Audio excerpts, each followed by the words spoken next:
হরে কৃষ্ণ, রাধে রাধে। মৌমিতা পরিবারে তোমাদেরকে জানাই অনেক অনেক শুভেচ্ছা ও অভিনন্দন। আজকের আলোচ্য বিষয়টি হচ্ছে শনিবার জন্মাষ্টমীর দিন ভুল করেও খাবেন না এই তিনটি খাবার, না হলে সারা বছর রোগ জ্বালা অর্থকষ্টে ভুগবেন।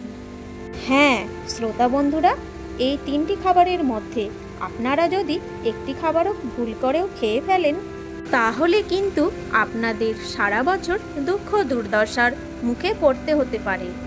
শ্রোতা বন্ধুরা, বছরের কৃষ্ণ সেবা ভক্তির জন্য সর্বশ্রেষ্ঠ অন্যতম দিন হচ্ছে কৃষ্ণ জন্মাষ্টমী তিথি। তাই প্রত্যেকেরই এই জন্মাষ্টমী তিথি পালন করা উচিত। কোটি কোটি একাদশী করলে যে পুণ্যফল লাভ হয়, একটি জন্মাষ্টমীর উপবাস করলে তার সমান পুণ্যফল লাভ হয়। এবং এই দিনে খুব ভেবেচিন্তে মুখে খাবার তোলা উচিত। এমন কোনো খাবার খাওয়া উচিত নয় যা ভগবান শ্রীকৃষ্ণের আশীর্বাদ থেকে বঞ্চিত হতে হয়। ভাদ্রপদ মাসের কৃষ্ণপক্ষের অষ্টমী তিথিতে কৃষ্ণ জন্মাষ্টমী তিথি পালন করা হয়। শ্রীমদ্ ভাগবত পুরাণ অনুযায়ী অষ্টমী তিথি রোহিণী নক্ষত্র, বৃষ লগ্ন ও বুধবার মধ্যরাতে মথুরার কারাগারে কৃষ্ণ জন্মগ্রহণ করেছিলেন। এই তিথিতে কৃষ্ণ ভক্তরা উপবাস থেকে মধ্যরাতে শ্রীকৃষ্ণের জন্মের পর তার পুজো করে থাকেন এবং তারপর উপবাস ভঙ্গ করে থাকেন। আবার অনেকেই এই দিনেই বাড়িতে গোপালের পুজো আরাধনাও করে থাকে। তাই শাস্ত্র অনুযায়ী জন্মাষ্টমীর দিনে আপনারা এই খাবারগুলি ভুল করেও খাবেন না। অবশ্যই যারা জন্মাষ্টমী ব্রত পালন করবেন তারা এই খাবারগুলি ভুলেও কিন্তু মুখে তুলবেন না। কিন্তু যারা জন্মাষ্টমী ব্রত পালন করছেন না তারাও কিন্তু এই খাবারগুলি মুখে তুলবেন না। তাই আমার শ্রোতা বন্ধুদেরকে একটাই অনুরোধ করব, পুরো ভিডিওটা শেষ পর্যন্ত দেখো। ভিডিওটি দেখার পর যদি ভালো লাগে অবশ্যই একটি লাইক এবং সুন্দর করে কমেন্টে জানাও জয় শ্রীকৃষ্ণ। এবং শ্রোতা বন্ধুরা, এই ভিডিওটি শেয়ার করে দেবেন আপনাদের আত্মীয় স্বজন বন্ধু বান্ধবদের কাছে। চলুন বন্ধুরা, এবার আমরা ভিডিওটির মূল বিষয়ে আলোচনা করব। শ্রোতা বন্ধুরা, ভগবান শ্রীকৃষ্ণ ভাদ্রপদ মাসের কৃষ্ণপক্ষের অষ্টমী তিথিতে রোহিণী নক্ষত্রে জন্মগ্রহণ করেছিলেন। তাই জন্মাষ্টমীর দিন রোহিণী নক্ষত্রের যোগ থাকলে তা শুভ বলে মনে করা হয়।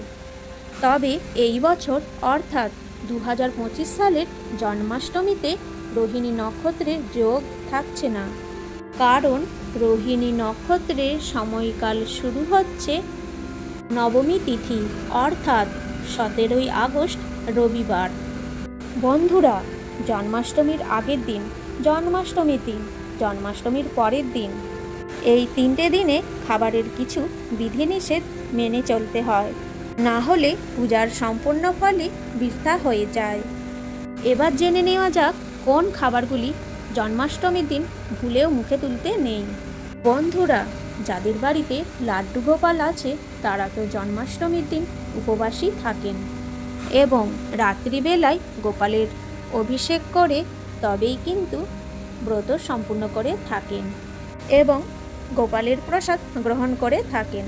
তবে গোপালের প্রসাদ যদি অন্নভোগ হয়ে থাকে তাহলে কিন্তু ওই অন্নপ্রসাদ যিনি ব্রত করেছেন তিনি ওই দিন গ্রহণ করতে পারবেন না।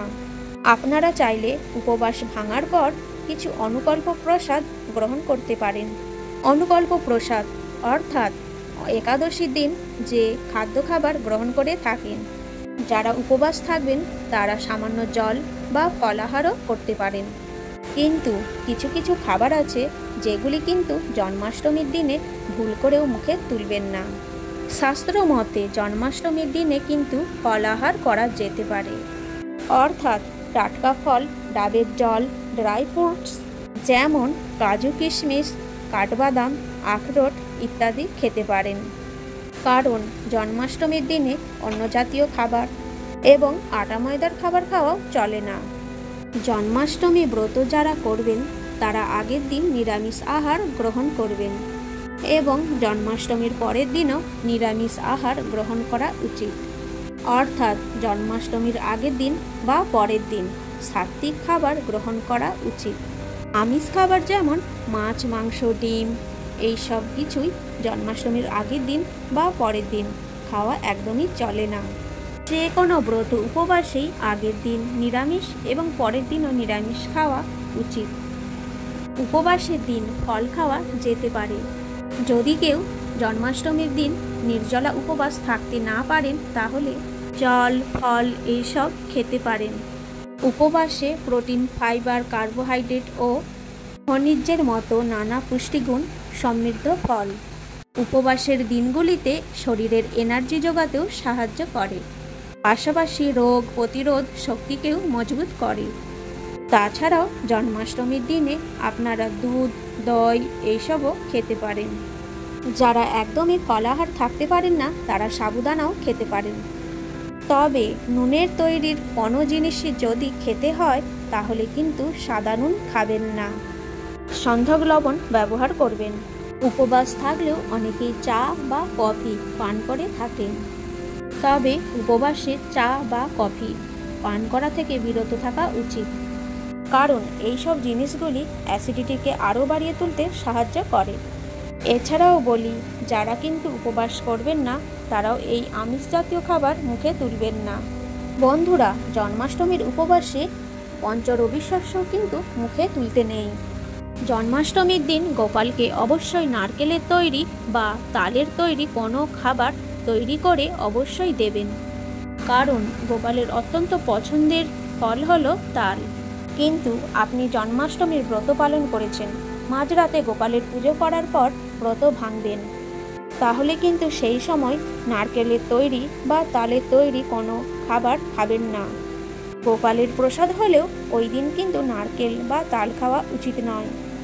আপনি পরের দিন গ্রহণ করতে পারেন। তাহলে বুঝতে পারলেন শ্রোতা বন্ধুরা, জন্মাষ্টমীর দিন কি কি খাবার খাওয়া উচিত, কি কি খাবার খাওয়া উচিত নয়। আজকের এই ভিডিওটি এই পর্যন্তই থাকলো।